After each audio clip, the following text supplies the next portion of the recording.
Well, hello then, I do hope you're all well. Now, in this video, Partygate came into the conversation, and this is the starting point by SNP MP Ronnie Cowen towards Boris Johnson's now former Ethics Advisor Lord Geidt. And let's just say it descended into absolute hilarity as other members jumped in to ask their own important questions, and you'll see the whole pointlessness of his position as an ethics advisor to a man who has never had any ethics in his whole life. Mr. Chair. Lord Geidt, in the introduction to your annual report, you stated that you had tried to avoid offering advice to the Prime Minister about his obligations under the Ministerial Code. Can you explain what you mean by that and how you see your role in relation to a Prime Minister's adherence to the Code? Certainly.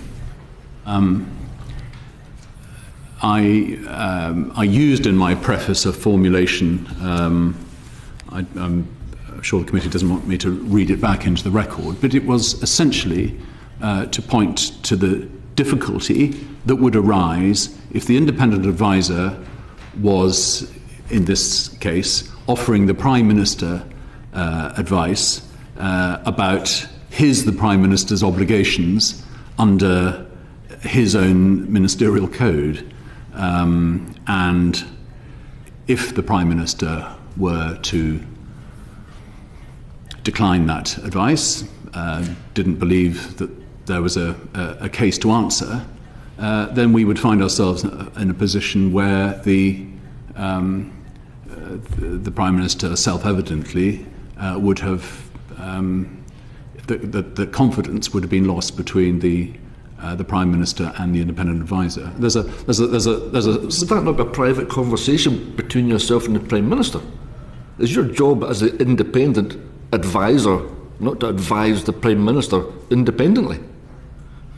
I hope that I am providing that advice. But you seem to be saying you couldn't offer him that advice in case he wasn't prepared to accept it.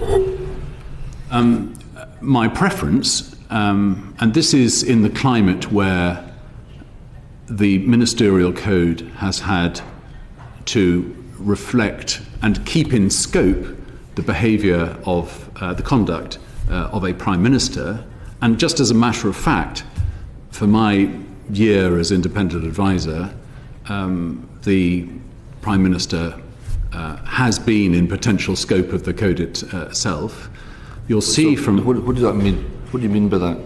Well, first we had the inquiry that I was asked to conduct on the refurbishment of the accommodation at number 11 Downing Street. Then with the publication by the Electoral Commission of evidence that there was missing information from the evidence I was asked to rely upon earlier that year. And then subsequently, these past months, when reports had been commissioned into circumstances of events at Downing Street. Partygate. I've got, mate, the way this guy talks, if he talks, say in a Brummie accent or a Bradfordian accent, if he talked like this, like said the same things, it'd be laughed out of that building. He's just talking utter word salad and very, very shifty. You could say that as you look through the calendar, a great deal of the year has, as I say, potentially had the Prime Minister in scope. And it's for that reason, I'll go to the heart of your question, which is, offering advice. The counsel that I gave, and to which I referred to in my preface, the encouragement of the Prime Minister to speak up for his own conduct under his own ministerial code was for me very important, but precisely so that we could have the Prime Minister on record speaking to his conduct, and not merely the independent advisor offering advice to a Prime Minister. when, as I say, my belief, as articulated here, is that it was reasonable that a Prime Minister should speak up on matters of his own conduct. I mentioned earlier, Mr. Cowen, the an associated difficulty of offering advice to a Prime Minister, which, say, if not accepted in full, might itself become the subject of an inquiry by the independent advisor. So then there you'd have an independent advisor inquiring about something that they'd already contributed to. With that in mind, do you feel that you could initiate an investigation into the Prime Minister? Yes, I do. There is this standing risk, as I say, that we end up in a position of, frankly, sort of circularity. And my preference, Mr. Cowen, is that, as articulated in my annual report, is that, and this applies to all ministers, by the way, that they could go to the necessary lengths to speak to their own conduct under, in the Prime Minister's case, under his own code. So you say in your annual report that there is a legitimate question whether the Prime Minister may have breached the code, having been issued with a fixed penalty notice. Would you have initiated an investigation if you felt you were able to? I mean, it's hypothetical then, because of course I didn't then have the power to initiate. If you were to ask me the question now, my powers of initiation are now different. They're different, but you still need consent from the Prime Minister. I'm sorry? They are different, but you still need consent from the Prime Minister. Only on the grounds, as I mentioned earlier to Ms. Smith, that there may be matters of extreme privilege or national security or... So a fixed penalty notice for a party, I suggest, is not a matter of national security. No, indeed. So here today, would you, if you were able to today, would you initiate an investigation?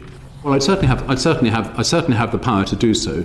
And I use the language legitimate question, not speaking as a lawyer, which I am not, but because if I am to take the view of, say, the ordinary man or woman in the language, as it were, on the face of the code. He's desperate not to answer the question, isn't he? Then I think it's reasonable that some, and indeed many people had written to me making this point, it's reasonable to say that perhaps a fixed penalty notice and a Prime Minister paying for it may have constituted not meeting the overarching duty under the ministerial code of complying with the law. It's a long way around the question. The question is very straightforward. Would you initiate an investigation? But I have at the moment... Or the ordinary man and woman in the street who look at this thinking, that place is so out of contact with us, it's so out of context. There's nothing we see happening within the Palace of Westminster which relates to me, the ordinary man and woman in the street. Having heard what you've just said there, do you not think they deserve to have an investigation into the behaviour of the Prime Minister? Well, they've had now a statement from the Prime Minister in response to my annual report about his as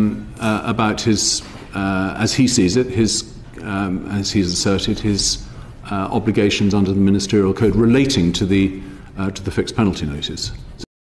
You are independent, my arse, mate.